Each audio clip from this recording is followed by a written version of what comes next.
ഒരു പഴം കൊണ്ട് വീട്ടിലുള്ള എല്ലാവർക്കും ചായക്കടി, അതും വളരെ രുചികരമായ ചായക്കടിയാണ്.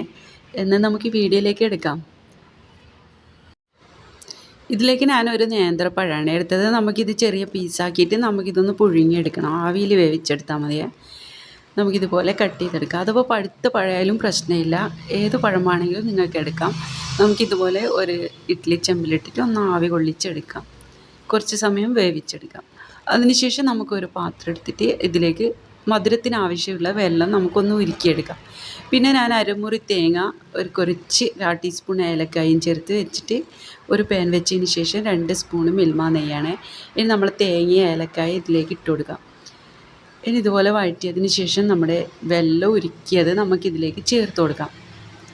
ഇതുപോലെ വെള്ളം ഉരുക്കി ചേർത്തതിന് ശേഷം നമുക്കിതൊന്ന് വഴറ്റിയെടുക്കണേ. വഴറ്റിയെടുക്കുന്ന സമയത്ത് ഇതിനൊരു നല്ലൊരു മണം കിട്ടുമേ. ആ മണം വരുന്നത് വരെ നമ്മളൊന്ന് ഇതുപോലെ വറുത്തെടുക്കാം. ഇതിനൊരു പ്രത്യേക ഒരു ടേസ്റ്റാണ്. നിങ്ങൾക്കെല്ലാം അറിയുന്നുണ്ടാവും. നിങ്ങൾ ഇതുപോലെ പല വിഭവങ്ങളും ഉണ്ടാക്കുന്നുണ്ടാവുമല്ലോ. ഇനി ഇതിൽ നിന്ന് നമുക്ക് പ്ലേറ്റിലേക്ക് മാറ്റിയിടാം. ഇതുപോലെ പ്ലേറ്റിലേക്ക് മാറ്റിയതിന് ശേഷം നമുക്ക് ബാക്കിയൊക്കെ പെട്ടെന്ന് തന്നെ തയ്യാറാക്കി എടുക്കാം. ഇപ്പം നമ്മളെ പഴമൊക്കെ നല്ലോണം വെന്തിട്ടിട്ടുണ്ട്. ഇനി നമുക്കിതെല്ലാം ഒരു പ്ലേറ്റിലേക്ക് മാറ്റിയതിന് ശേഷം തൊലിയൊക്കെ കളഞ്ഞ് നല്ലോണം നമുക്ക് ഉടച്ചെടുക്കാം. ഇതുപോലെ ഉടച്ചെടുക്കാം. ഉടച്ചതിന് ശേഷം നമുക്കിതിലേക്ക് ചേർക്കേണ്ടതെന്ന് വെച്ചാൽ അരിപ്പൊടിയാണ് ചേർത്ത് കൊടുക്കേണ്ടത്.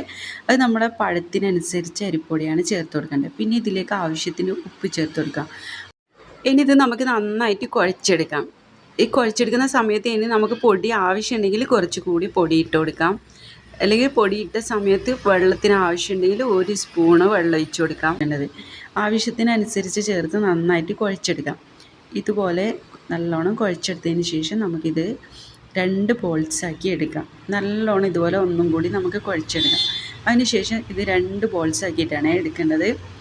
2 ബോൾസാക്കി എടുത്തതിന് ശേഷം നമുക്കിതൊന്ന് പരത്തിയെടുക്കാം. പരത്തിയെടുക്കുന്ന സമയത്ത് ഓയിലോ പൊടിയോ ഒന്നും ചേർക്കേണ്ട ആവശ്യമില്ല. നമുക്ക് പെട്ടെന്ന് തന്നെ ഇത് പരത്തിയെടുക്കാൻ പറ്റും. പരത്തിയെടുക്കുന്ന സമയം സൈഡ് വശമൊക്കെ മുറിവായിട്ടൊക്കെ തോന്നും. പക്ഷേ അത് നമുക്ക് പെട്ടെന്ന് തന്നെ ജോയിൻ്റ് ആക്കാൻ പറ്റും. കാരണം നമ്മളെ പഴവും പൊടിയാണ്. അതുകൊണ്ട് നമുക്ക് വിചാരിച്ച പോലെ ആയിക്കിട്ടും.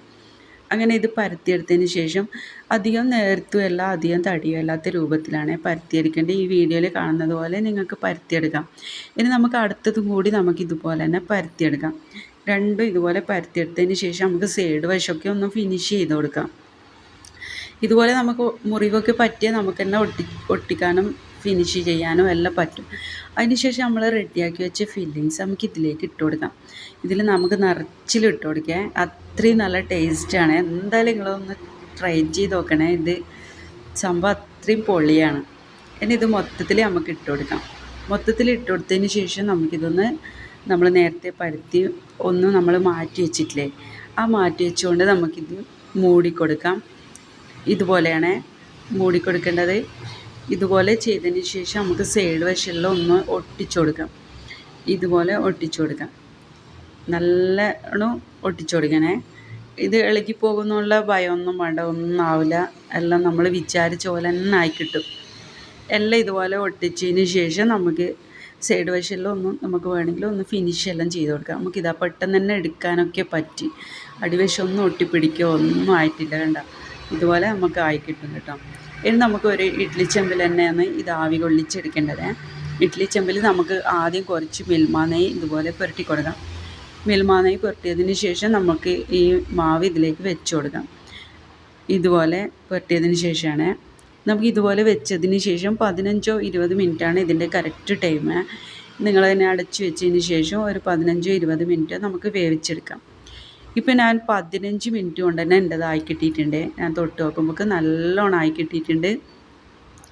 ഇതുപോലെ ആയി കിട്ടിയതിന് ശേഷം നമുക്കിതൊരു പ്ലേറ്റിലേക്ക് മാറ്റാം. ചൂട് തണ്ണതിന് ശേഷമാണെങ്കിൽ ചൂട് തണ്ണതിന് ശേഷം നമുക്കൊരു പ്ലേറ്റിലേക്ക് മാറ്റാം. നല്ലോണം ആയി കിട്ടിയിട്ടുണ്ട്. ഇനി നമുക്കിതൊന്ന് കട്ട് ചെയ്ത് ഇതിൻ്റെ ഉൾവശം നമുക്ക് കാണണമല്ലോ. ഇതുപോലെ കട്ട് ചെയ്തെടുക്കാം. മൊത്തത്തിൽ നമുക്ക് കട്ട് ചെയ്തെടുക്കാം. സംഭവം എന്ന് വെച്ചാൽ കട്ട് ചെയ്ത് നമ്മൾ ചായ കുടിക്കുന്ന സമയത്ത് ഒരു പീസ് പോലും എനിക്ക് കിട്ടിയിട്ടില്ല. അത്രയും നല്ല ടേസ്റ്റ് കൊണ്ട് കുട്ടികൾ തന്നെ ഫുള്ള് കഴിച്ചിട്ടുണ്ടായിന്. ഇടയ്ക്ക് ഒരു ചെറിയ പൊടി പീസ് പോലും എനിക്ക് കിട്ടിയിട്ടില്ല.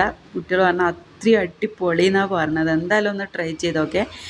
നിങ്ങൾക്ക് എൻ്റെ ചാനൽ ഇഷ്ടമായെങ്കിൽ സബ്സ്ക്രൈബ് ചെയ്യാനും ലൈക്ക് ചെയ്യാനും സപ്പോർട്ട് ചെയ്യാനൊന്നും മറക്കല്ലേ. ഇതുപോലുള്ള നല്ല നല്ല വെറൈറ്റി വീഡിയോസായിട്ട് നമുക്ക് വീണ്ടും കാണാം.